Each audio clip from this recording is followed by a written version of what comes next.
अच्छा जी, अब एक और टाइप का सवाल करते हैं।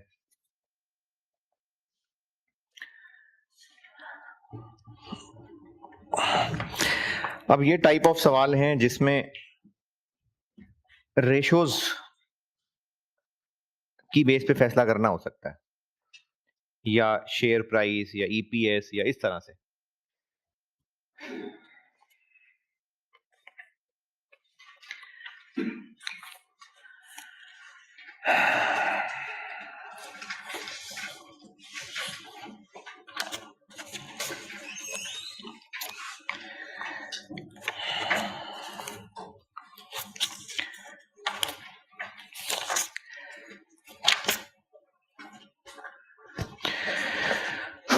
चैप्टर में यही तीसरा पेज जो भी पहले पढ़ा रहा था 205।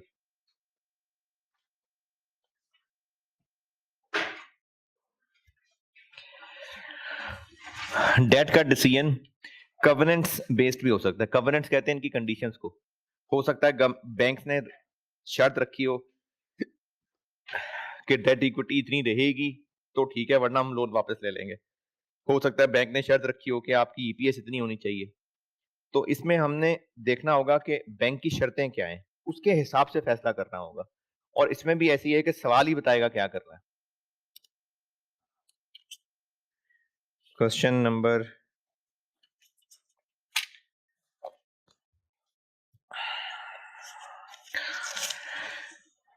पहले एसीसी का सवाल करते हैं, फिर उसका पाकिस्तानी वर्जन देखते हैं।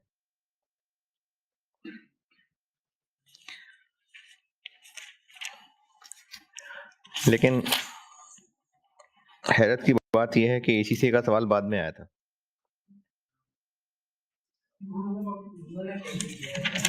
हो सकता है कहीं से कॉपी दोनों ने दोनों ने किया हो। नहीं नहीं नहीं यार, सवाल आईकेएफ के बड़े जबरदस्त बनते हैं बहुत। नहीं इतना भी नहीं है पाकिस्तानी वर्जन, लेकिन बहरहाल थोड़ा सा मिलता जुलता है ऐसे ही। पहले एसीसी वाला देखते हैं सवाल। क्वेश्चन नंबर 3 पढ़ लें। Question number 3। यार एसी सारी बंद कर दी है, गर्मी लग रही है यार। नहीं चलाना एसी?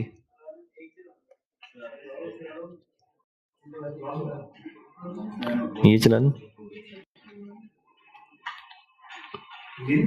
है, आप लोगों को चाहिए? ये चला लो। क्वेश्चन नंबर 3 प्रूडेंट कंपनी, ये पढ़ लें।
ये ले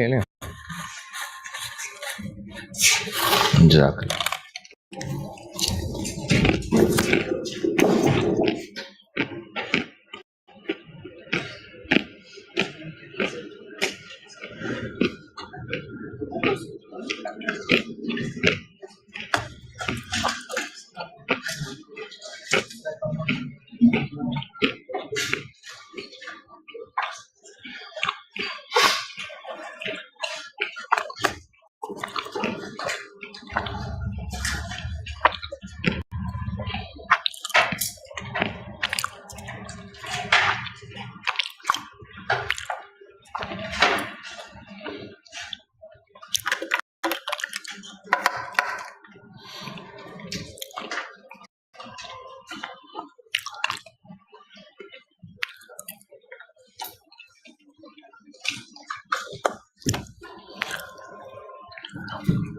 हाँ जी।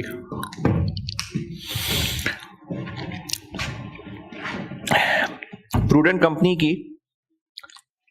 एक सब्सिडरी है सिंपल कंपनी, और वो उस कंपनी को बेचना चाह रहे हैं। अच्छा, किन को बेच रहे हैं? सिंपल कंपनी की मैनेजमेंट यानी एम्प्लॉइज वगैरह, वो सिंपल कंपनी के ओनर बनना चाह रहे हैं।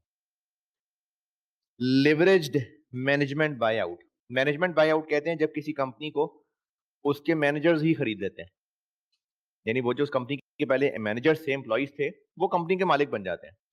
और leverage bye out, management by out का मतलब है कि उनके पास सारे पैसे तो होते नहीं है, तो वो लोन लाते हैं साथ।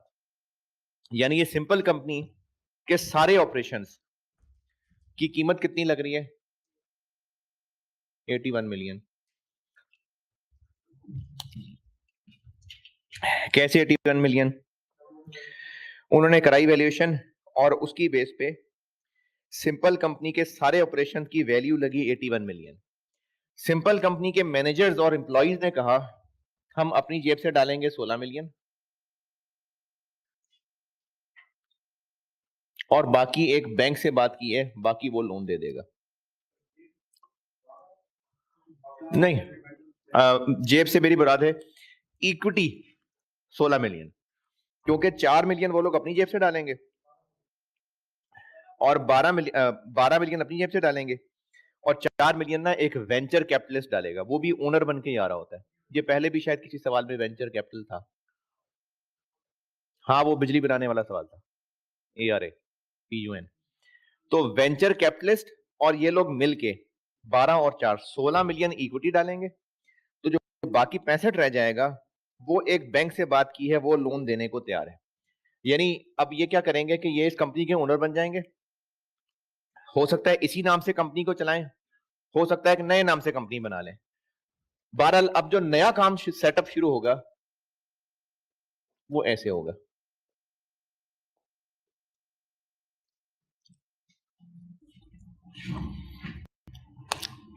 यानी अगर वो एक नई कंपनी बना लेते हैं तो उस कंपनी के पास इतने एसेट्स होंगे, कैपिटल क्रेडिट लोन क्रेडिट,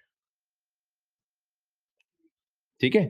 या तो ये उसी कंपनी का कैपिटल स्ट्रक्चर चेंज कर देंगे या कोई नई कंपनी बना लेंगे। बहरहाल अब उस नई कंपनी में ओनर्स ये मैनेजर्स, एम्प्लॉइज और वेंचर कैपिटलिस्ट होंगे, और उस कंपनी में जितने को डेट शेट हैं वो भी सब खत्म, वो सब कैंसिल हो जाएंगे। तो नेट रिजल्ट अब उस नई कंपनी का ये होगा।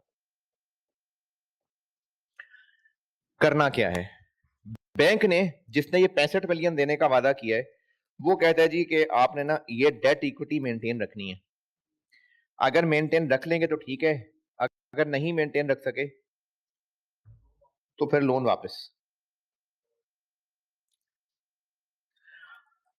सवाल में पूछा यह है कि कैलकुलेट कि क्या ये जो डेट इक्विटी की शर्त है ये मेंटेन हो पाएगी या नहीं। तो क्या करना है, कैसे सॉल्व करेंगे? 5 साल की डेट इक्विटी रेशियो निकालेंगे, और डेट इक्विटी रेशियो का मतलब है डेट ओवर इक्विटी। अच्छा, डेट ओवर इक्विटी या डेट ओवर टोटल, ये दोनों ही डेट इक्विटी रेशियो कहलाती हैं। यानी अगर किसी कंपनी में डेट है 200 और इक्विटी है 800, तो डेट इक्विटी रेशियो 25% कहना भी ठीक है और 20% कहना भी ठीक है, दोनों बातें ठीक है। डेट ओवर टोटल भी हो सकता है, डेट ओवर इक्विटी भी हो सकता है, दोनों बातें ठीक होती हैं। अब ये कौन सी है, डेट ओवर इक्विटी है या डेट ओवर टोटल है, ये हमें कॉन्टेक्स्ट से अंदाजा लगाना पड़ेगा।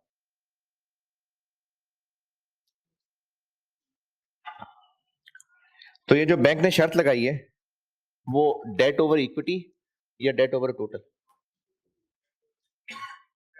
क्यों ना, इस पे नहीं, धोखा नहीं खाना, डेट ओवर इक्विटी से धोखा नहीं खाना। वो ये कहना चाह रहा है डेट इक्विटी रेशियो, तो डेट इक्विटी रेशियो ये भी है। तो ये कौन सी वाली है, डेट ओवर टोटल या डेट ओवर इक्विटी? क्यों?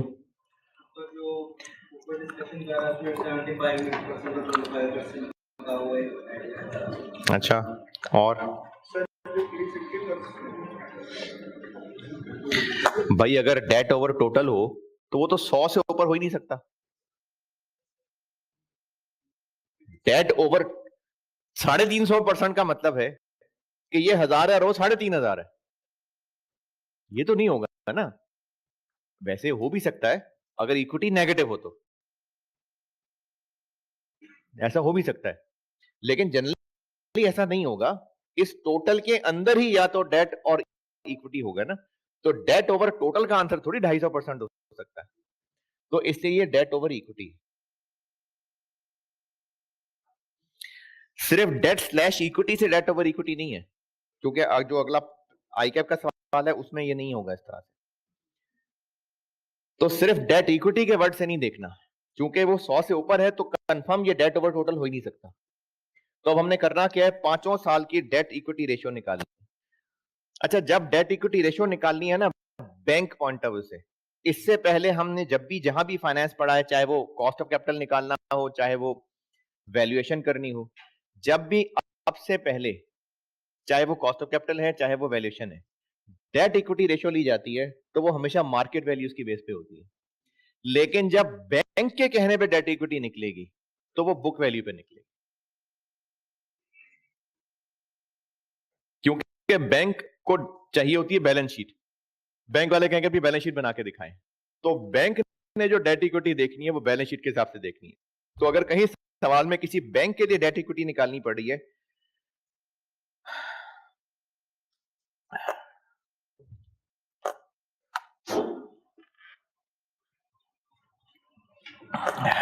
तो वो बुक वैल्यूज पे है।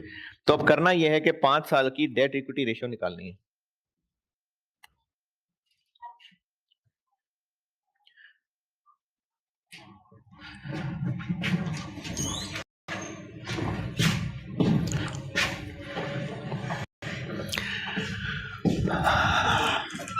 जी मैं कर रहा हूं अपनी बुक में से क्वेश्चन नंबर 3। डेट चाहिए और इक्विटी चाहिए, ईयर 1 2 3 4 5। मिलियन भी कर सकते हैं, थाउजेंड भी कर सकते हैं। डाटा उसने 1000 में दिया हुआ तो मैं थाउजेंड्स कर लेता हूं। स्टार्टिंग पॉइंट डेट कितना होगा? अभी मैंने एंट्री की थी 65 और वापस करते जाएंगे हर साल 3-3 मिलियन, तो ईयर 1 के एंड पे रह जाएगा 62, 59, 56, 53 और 50। क्योंकि डेट 3-3 मिलियन वापस होता जाएगा।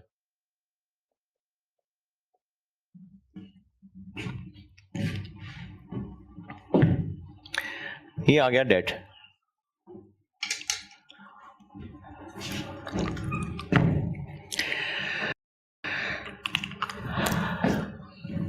ये डेट है।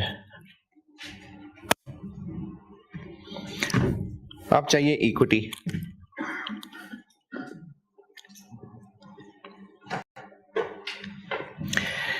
इक्विटी में क्या होगा? पैट ऐड होगा, डिविडेंड लेस होगा।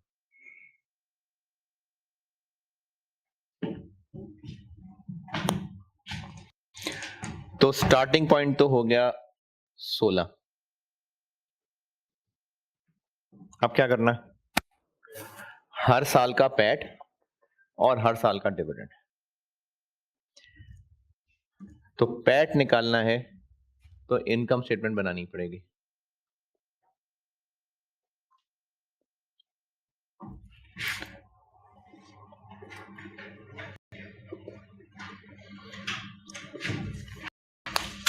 बस ये अप्रोच है सवाल कि इनकम स्टेटमेंट बनाएंगे, पैट निकलेगा, इक्विटी का closing debt over equity, debt equity ratio निकल आएगी।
सेल्स हैं, क्या है? सेल्स हैं, मटेरियल कंज्यूमेबल्स हैं, लेबर कॉस्ट है, अदर कॉस्ट हैं। Allocated overheads charge payable to prudent company, ये तो अब नहीं रहेगा। देखें, सिंपल कंपनी अब प्रूडेंट कंपनी से अलग हो जाएगी। तो जो पिछले साल की इनकम स्टेटमेंट दी हुई है उसमें से अब ये एलोकेटेड ओवरहेड नहीं होंगे और इंटरेस्ट नहीं होगा। नहीं, ये वाला जो इधर आ रहा है, पिछले साल की फिगर्स में सेल्स, मटेरियल, लेबर, अदर, ये तो होंगे। Allocated overhead charge payable to prudent company, ये नहीं होगा। और वो जो इंटरेस्ट ऊपर आ रहा है वो नहीं होगा क्योंकि उसने लोन खत्म कर दिया। लेकिन क्या ये सेल्स वगैरह इतनी ही होंगी? 8% बढ़ जाएंगी। है जी? नहीं, एलोकेटेड ओवरहेड है, एलोकेटेड यानी प्रूडेंट कंपनी के हेड ऑफिस के खर्चे होते होंगे, वो मुख्तलिफ जगह पर बांट देता होगा। पता नहीं, पता नहीं क्या होगा। हाँ, उस बात की वो मैनेजमेंट फीस ले लेगा तो वो एक्सपेंस आ जाएगा। तो सारी लाइनों को 8-8% ग्रो कराने की बजाय ऐसा करते हैं कि सेल्स, चलें अगर ये सब वेरिएबल ही है तो उसको मैं कंट्रीब्यूशन कह देता हूं।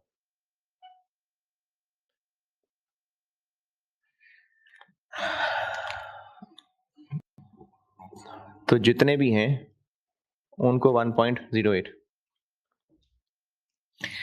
Sales minus material minus labour minus other, 60 में से 12, 22 और 4 कितना रह गया? 22 रह गया। तो उस 22 को बढ़ा दें।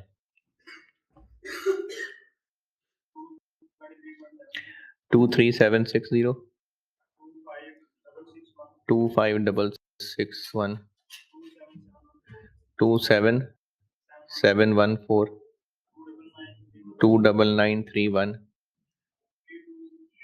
32325 और एक मैनेजमेंट फीस होगी जो पहले साल की तो बता दी, कितनी? 12,000। उसके बाद कह रहे हैं कि ये भी 8% बढ़ेगी।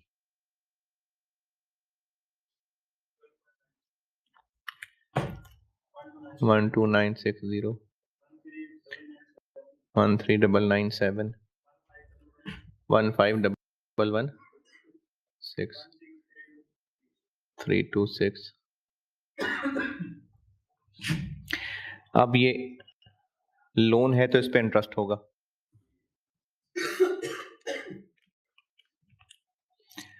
पहले साल तो पूरे 65 पे ही होगा।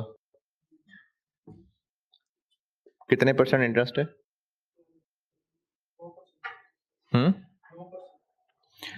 बल्कि वैल्यूज लिखने की बजाय मैं कह देता हूं कि ओपनिंग बैलेंस इनटू 9%।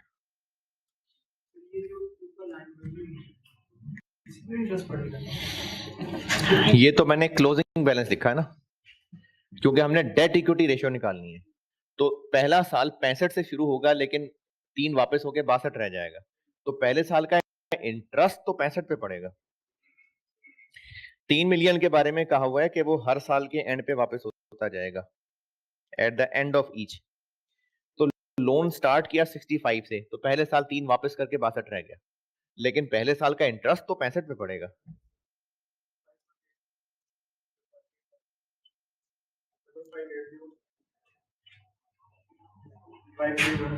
फाइव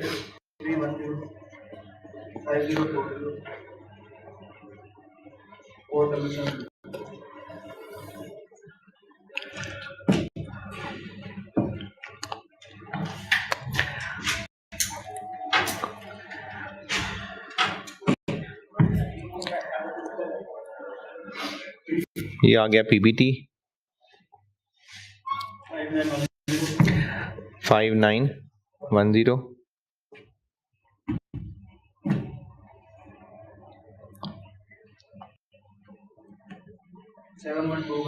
71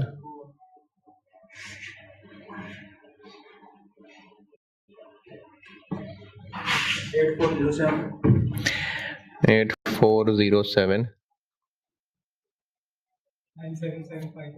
9775 11229। आगे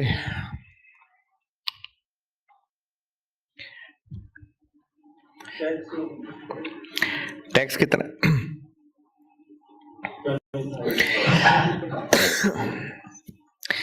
टैक्स 25% है और डिविडेंड फिर 25% है। तो ऐसा करते हैं कि इधर एक लाइन बचा लेते हैं।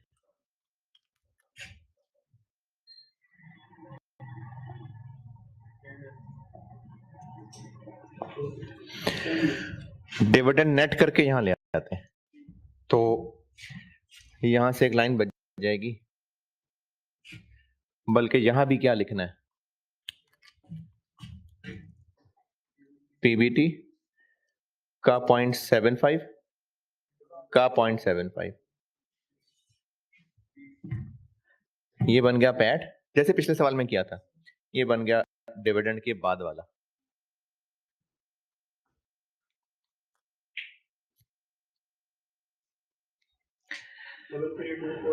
डबल 324, चलो खैर है।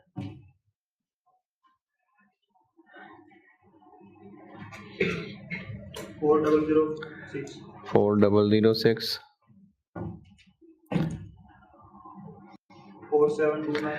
4729 5498 16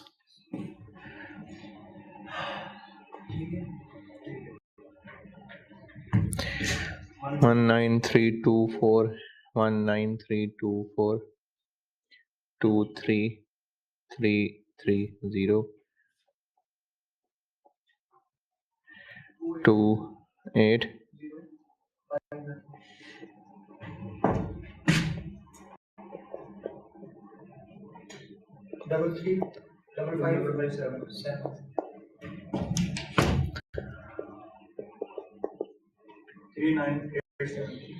87। तो डेट इक्विटी रेशियो बन गई दिस डिवाइडेड बाय दिस। हाँ, debt over equity, debt over total नहीं। 322%।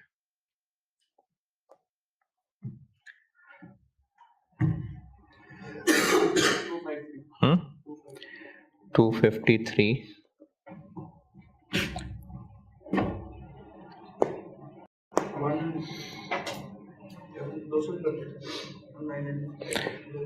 200%।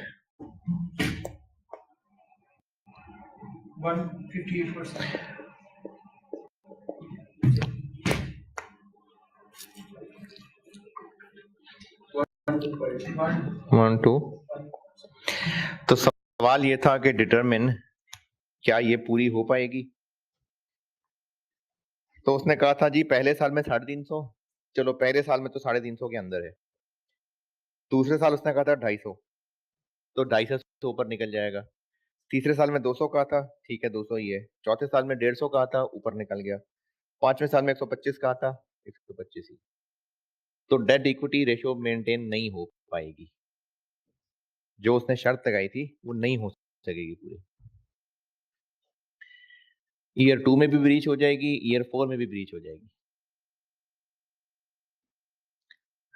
और डिस्कस ब्रीफली कि कैसे बेहतर करें इसको।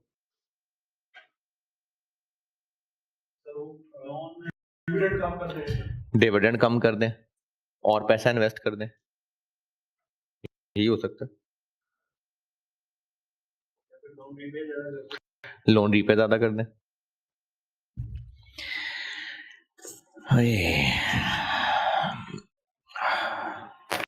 एक सवाल और करते हैं।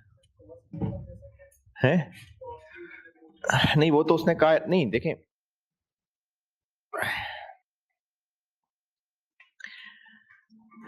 कॉस्ट कैसे कम करेंगे, ओवरऑल प्रॉफिट्स बढ़ा लें अपने, ठीक है। चलें बढ़ा लें, कोशिश कर लें। वैसे भी 2 पॉसिबल एक्शंस का है उसमें, लेकिन देखें डिविडेंड कम देना ये तो हम एक्शन ले सकते हैं ना, तो कॉस्ट कम करना तो हम मुश्किल है।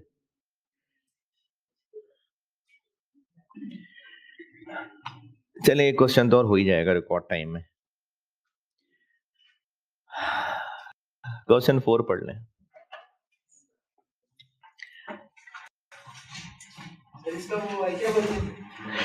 इसका आई के वर्जन तो नहीं है, खैर बहरहाल मिलती जुलती चीज ही है? नहीं ये तो भी कर लेते हैं ना, होमवर्क इसके अलावा है। हो जाएगा रिकॉर्ड टाइम में।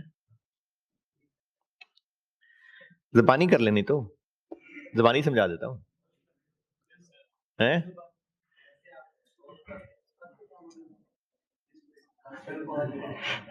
ज़बानी समझा दूं कि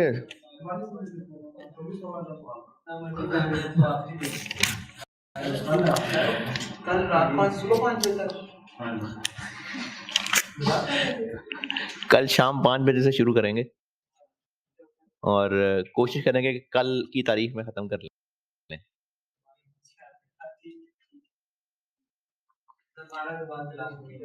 हाँ जी।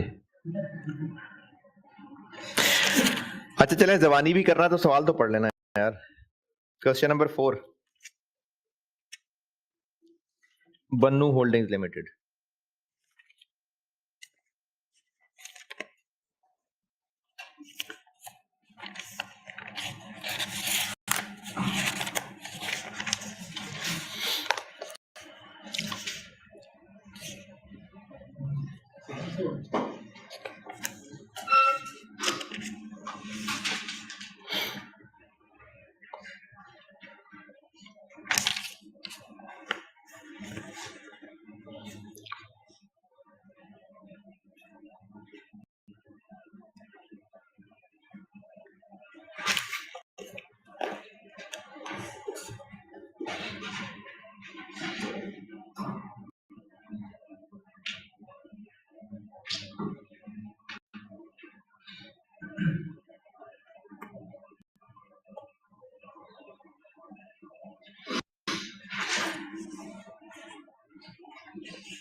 हाँ जी,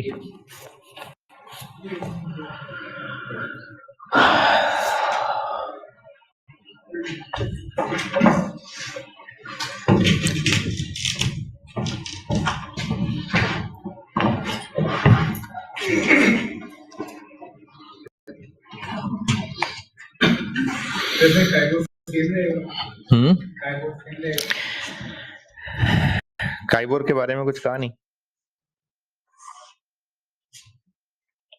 तो फिर सेम ही रहेगा।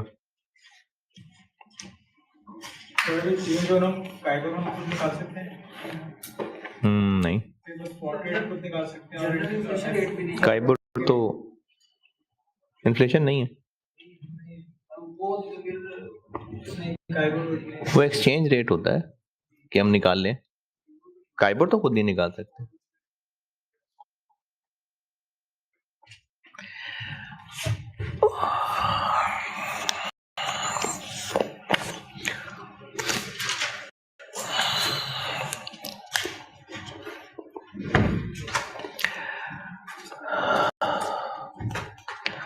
हाँ जी, पढ़ लिया।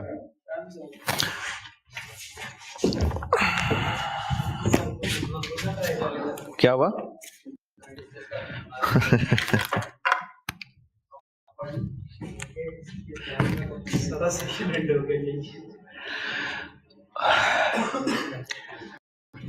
SEL नाम की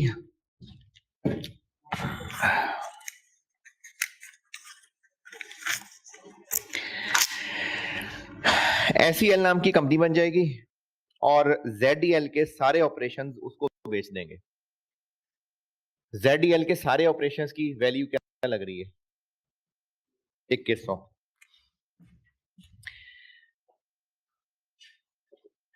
ये 2100 मिलियन इस SEL में एसेट्स ट्रांसफर हो जाएंगे, बदले में कैपिटल और बाकी लोन। कितना कैपिटल?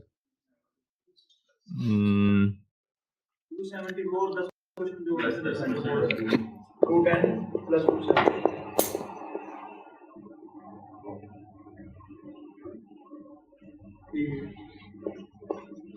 ये क्या किया? देखें, BHL 10% शेयर होल्डिंग रखेगा, तो शेयर होल्डिंग का 10% ना।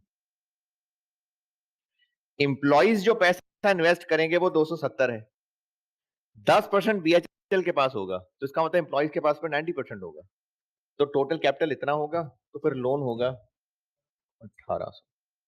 ये स्टार्टिंग पॉइंट है। और सवाल ये है कि इस 1800 मिलियन रेज करने के दो ऑप्शन हैं। ऑप्शन 1 में कमर्शियल बैंक और ऑप्शन 2 में इन्वेस्टमेंट बैंक। पहले कमर्शियल बैंक देखते हैं। कमर्शियल बैंक ने दो शर्तें लगाई हैं। एक उसने कहा है कि आपका जो डेट इक्विटी रेशो है वो इन 5 साल में इतनी रहनी चाहिए, और दूसरा उसने कहा है मुझे सारे पैसे 5 साल बाद वापस चाहिए। तो इस बैंक की तरफ से एक शर्त हो गई डेट इक्विटी की, और दूसरा ये है कि हर साल इंटरेस्ट देना है लेकिन 5 साल बाद लोन वापस करना है। कैसे पता चलेगा हमें कि ये बैंक?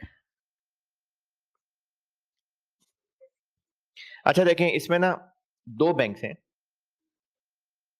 अब दोनों बैंक्स में से कौन सा बेहतर है? जिस पे इंटरेस्ट कम आएगा? नहीं। देखें, अगर इंटरेस्ट कम आने वाली बात है ना, तो वो तो अभी से नजर आ रहा है। उसका 11% है, इसका 10% है। ये तो यहीं से फैसला फैसला हो गया। तो पहले तो हम ये देख लेते हैं कि लोन 1 की कंडीशंस पूरी हो सकेंगी कि नहीं। देखें, इस सवाल में ना कोई ऐसी टेक्निक नहीं है कि उस टेक्निक से आप ये सवाल कर सकें। इस सवाल के डाटा से फैसला करना है। अगर दोनों बैंक्स की एक जैसी टर्म्स होती तो यकीनन जो सस्ता है वो देखते। तो सस्ता तो यहीं से नजर आ रहा है, उसका 11% है, उसका 10% है, और लेना भी दोनों से 1800 मिलियन है। तो इसलिए रिश्ते के हिसाब से तो फैसला नहीं है। उसके अलावा सवाल में कहीं आपको कोई डिस्काउंट रेट या कहीं ऐसा लग रहा हो कि कैश फ्लो की डिस्काउंटिंग करनी है? नहीं। लेकिन इतना नजर आ रहा है कि डेट इक्विटी रेशियो मेंटेन करनी है। उसके अलावा आपको लास्ट में लिखे हुए 3 पॉइंट से पता चल रहा है कि इनकम स्टेटमेंट बनानी पड़ेगी, क्योंकि उसने कहा है कि जीपी इतना बढ़ेगा, ऑपरेटिंग एक्सपेंसेस इतने बढ़ जाएंगे। तो इसका मतलब है कि हमें लोन 1 की डेट इक्विटी चेक करनी पड़ेगी पहले। हो सकता है लोन 1 पॉसिबल ही ना रहे। कैसे पॉसिबल ना रहे? डेट इक्विटी पूरी ना हो, तो फिर हमें मजबूरन 2 पे जाना पड़ेगा। लेकिन अगर कंडीशन पूरी हो गई तो फिर देखते हैं क्या करना है। तो पहले तो देखते हैं कंडीशंस पूरी हो रही हैं कि नहीं। तो इसके लिए निकालना पड़ेगा 5 साल की डेट इक्विटी रेशो। सॉल्यूशन से बता रहा हूं फिर। सॉल्यूशन में आए वर्किंग वन में, पेज 233 के एंड पे। एक उंगली सवाल पे रख लें और एक उंगली सॉल्यूशन पे रख लें। पेज 233 के एंड पे वर्किंग वन, सवाल पे वापस। पिछले साल की इनकम स्टेटमेंट दी हुई है। Sales, cost of sales, GP, इन्होंने तो आगे बढ़ना है। उसके बाद एलोकेटेड एक्सपेंडिचर ऑफ बीएचएल, ये खत्म हो जाएंगे। ऑपरेटिंग एक्सपेंसेस बढ़ेंगे आगे, अदर इनकम बढ़ेगी आगे, फाइनेंशियल चार्जेस ये वाले खत्म हो जाएंगे क्योंकि पुराने लोन सब खत्म हो जाएंगे, और टैक्स तो 30% लग जाएगा। तो इसलिए इस सवाल को ना सेल और कॉस्ट ऑफ सेल अलग अलग करने की बजाय जीपी से शुरू कर लिया, क्योंकि सवाल में उसने जीपी के बारे में बढ़ना कहा था। तो पिछले साल के जीपी को 3-3% बढ़ा लिया। ईयर वन वाली वर्किंग वन में देखें, ईयर वन का जीपी निकाला,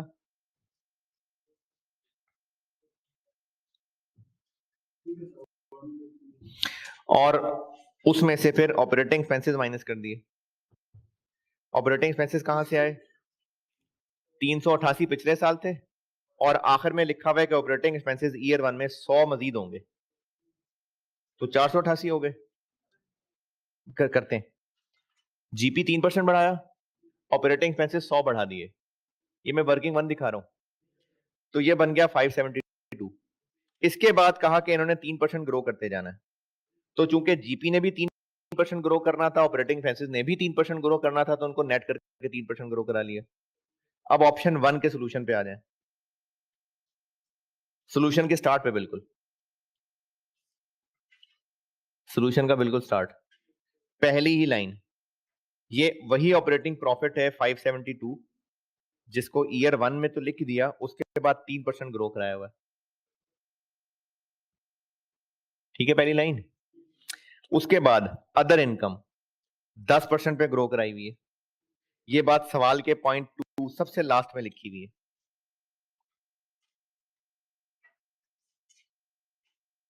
सवाल के सबसे आखिरी पॉइंट में,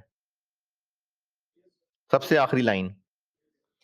तो पिछले साल की अदर इनकम 216 थी, उसको 10% ग्रो कराया हुआ है। ठीक है, इंटरेस्ट काइबर +3 यानी 11, 1800 के ऊपर 11% लगाया हुआ है। 5 साल तक क्यों सेम है? क्योंकि बैंक वन ने कहा है कि सारा पैसा मैं एंड पे वापस लेंगे। तो ये आ गया इंटरेस्ट, यहां से पीबीटी बना, 30% टैक्स, पैट आ गया, और नीचे इस कैपिटल 300 से स्टार्ट किया है, और उसके बाद रिटेन अर्निंग निकाली हुई है ताकि इक्विटी निकले। कैपिटल प्लस रिटेन अर्निंग्स, ठीक है, और डेट 1800 है। तो 5 साल की डेट इक्विटी निकाली। अच्छा, अब ये डेट ओवर इक्विटी है कि डेट ओवर टोटल है? हैं? लेकिन जरूरी तो नहीं है कि डेट ओवर इक्विटी है तो 100 से ऊपर नहीं हो सकती। लेकिन इसमें तो होगा ना, हमने 300 का दिया हुआ है, डेबिटेड और नेट का 1800 है।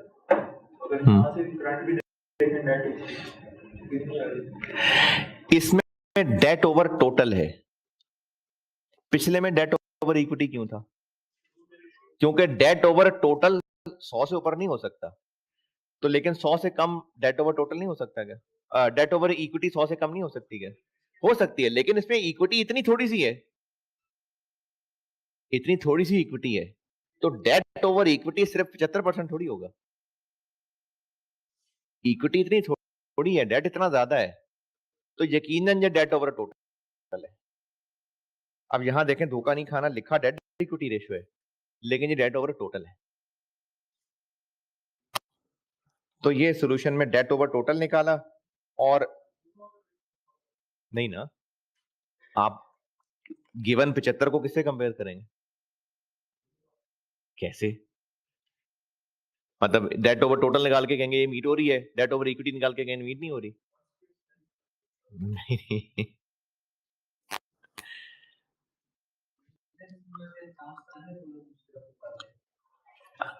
दोनों निकालने जिसके करीब करीब 12 ये अंदाजा है ना, नहीं अंदाजा नहीं है, ये तो डेटा से पता चल रहा है।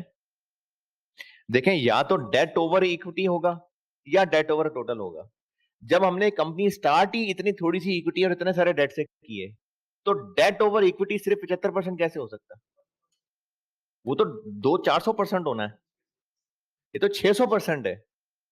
तो 600% से पहले साल में 75 पे कैसे जा सकता? तो इसलिए डेट ओवर टोटल है। तो 5 साल के अंदर इक्विटी मेंटेन हो रही है। पहले साल 75 से कम, दूसरे साल 70 से कम, फिर 60 से कम, फिर 50। तो डेट इक्विटी मेंटेन हो रही है। बस खत्म हो रहा सवाल। डेट इक्विटी मेंटेन हो रही है। और क्या 5 साल बाद उनको पैसे वापस कर पाएंगे? सवाल की लास्ट पॉइंट का पहला sentence, 75% of profit earned would be available in the form of cash. इस मुश्किल से जुमले का मतलब यह है कि जब बैलेंस शीट बनाएंगे, उस बैलेंस शीट में जितनी रिटेन अर्निंग्स आ रही होगी, उसका 75% के बराबर कैश आ रहा होगा। लास्ट पैराग्राफ के पहले सेंटेंस का मतलब यह है कि जब भी कभी बैलेंस शीट बनाएंगे, उसमें जो रिटेन अर्निंग का बैलेंस आ रहा होगा, उसके 75% के बराबर कैश का बैलेंस भी आ रहा होगा। हर साल ऐसा ही होगा। तो 5वें साल नहीं, ऐड रिटेन अर्निंग्स ना, तो 5वें साल की रिटेन अर्निंग का 75% देखें तो वो 1838 बनता है। जबकि लोन कितना वापस करना है? 1800। तो फिर ये बैंक वन का लोन वापस भी हो सकता है और डेट इक्विटी रेशियो भी मेंटेन हो रही है? अभी सिर्फ ये चेक किया कि लोन वन पॉसिबल है, अभी दूसरा देखना पड़ेगा। लोन वन, लोन टू ने कोई डेट इक्विटी नहीं लगाई। लोन टू ने बस इतना कहा है कि मुझे पैसे चाहिए हर साल वापस, 10% इंटरेस्ट चाहिए और हर साल 4 साल के अंदर अंदर पैसे वापस चाहिए। लेकिन पहले साल नहीं, 2, 3, 4, 5 में पैसे वापस चाहिए। ये लोन टू पढ़ रहा हूं मैं। इसके अलावा बैंक की मर्जी है कि वो चाहे तो चौथे या 5वें साल के शुरू में, क्योंकि 5वें साल के एंड में तो वो पैसे ही सारे ले चुका होगा ना, तो चौथे या 5वें साल के शुरू में वो चाहे तो शेयर्स में कन्वर्ट करवा सकता है। कितने शेयर्स में? जितना उस टाइम लोन रहता होगा, उसको 25 रुपए से डिवाइड करेंगे, उतने शेयर्स ले लेगा।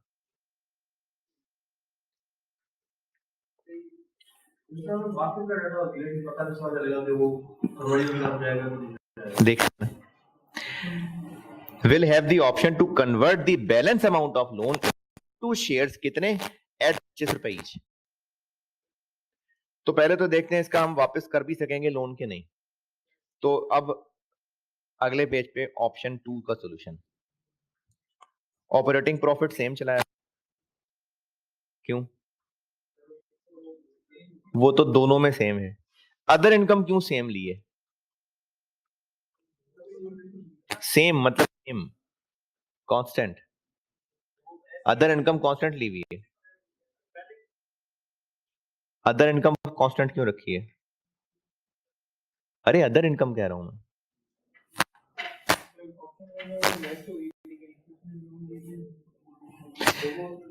वैसे तो समझदारी की बात है कि वो लोन चूंकि वापस करता जाएगा, पैसे कम रहते जाएंगे। लेकिन अगर आप अंग्रेजी पे गौर करें तो लिखा in the case of option 1, उसने कहा in the case of option 1 other income बढ़ेगी, ऑप्शन 2 में नहीं बढ़ेगी। फिर तो ऑप्शन 2 में इसीलिए 216 216 रहेगी। और इंटरेस्ट हर साल का अलग अलग, क्योंकि लोन वापस होता जाएगा, क्योंकि दूसरे साल के बाद वापस होगा, इसलिए 2 साल तो 1800 में लगेगा, उसके बाद लोन कम होता जाएगा, और फिर पीबीटी, फिर टैक्स, पैट, पैट के बाद कैपिटल और रिटेन अर्निंग्स। जब रिटेन अर्निंग्स निकाल ली तो लोन 1 सारा आपने वापस करना था, ये हर साल वापस करना है, इसलिए कैश की देखें वर्किंग बनानी पड़ी। की वर्किंग देखें, हाँ जी, तो पहले साल में जितना पैट आया उसका 75% कैश इन हुआ, वो क्लोजिंग बना, अगले साल का वो ओपनिंग हो गया। अगले साल के पैट का 75% इनफ्लो हुआ, लोन वापस हो गया, सीडी। तीसरे साल बीडी, तीसरे साल का पैट का 75% कैश इनफ्लो हुआ, लोन वापस। ठीक है, देख रहे हैं, ये कैश का अकाउंट बनता जा रहा है, और आखिरी साल के एंड पे कैश का बैलेंस बच गया, इसका मतलब लोन वापस कर पाएंगे। तो ये तो दोनों लोन पॉसिबल हो गए। तो अब करना क्या है, अब कौन सी ऑप्शन बेहतर है? एक तो ये कि ऑप्शन 1 में पैसे ज्यादा बच रहे हैं, 38 बच जाएंगे एंड पे, इसमें 33 बच रहे हैं। दूसरा ये कि ऑप्शन 1 में 2700 मिलियन रिटेन अर्निंग आखिर में बच रही है, सॉरी 2451, जबकि यहां 2444 बन रही है रिटेन अर्निंग को। 3-4 मिलियन रिटेन अर्निंग ज्यादा है, 7 मिलियन। ऑप्शन 1 में प्रॉफिट्स भी ज्यादा कमा रहा है, कैश भी ज्यादा बच रहा है, तो यहां तक तो ऑप्शन 1 बेहतर लग रही है। लेकिन उसने कन्वर्जन का कहा था, वो भी चेक कर लेते हैं। अब वो कन्वर्जन कराएगा कि नहीं कराएगा, मार्केट वैल्यू तो नहीं पता, लेकिन शेयर की बुक वैल्यू निकाली हुई है। आप शेयर की बुक वैल्यू निकाल के देखें, वैल्यूएशन में बुक वैल्यू निकालनी सीखी, शेयर की बुक वैल्यू निकाल के देखें तीसरे साल की और चौथे साल की। ये अगले पेज पे आए, वर्किंग 3, अगले पेज पे वर्किंग 3,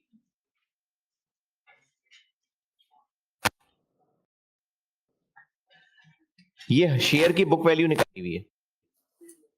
इससे ये लग रहा है कि बुक वैल्यू के मुताबिक शेयर 54 और 72 रुपए का होगा, तो बैंक को लालच होगा, मतलब जिसकी बुक वैल्यू 54 और 72 आ रही है, तो मार्केट वर्थ तो ज्यादा ही होगी, तो बैंक तो 25 रुपए में ले रहा है, तो वो करवाएगा कन्वर्ट। अब इसमें ऑप्शन 2 में एक तो प्रॉफिट भी कम कमा रहे हैं, कैश भी कम बच रहा है, और बैंक को ओनर भी बना रहे हैं, तो फिर ऑप्शन 1। और ये था 24 नंबर का सवाल।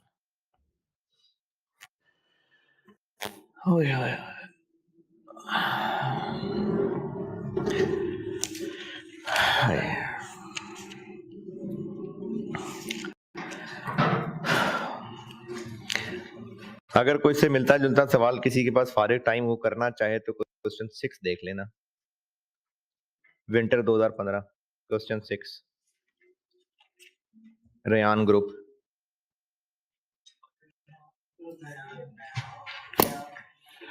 ठीक है जी, कल मुलाकात होगी इंशाल्लाह।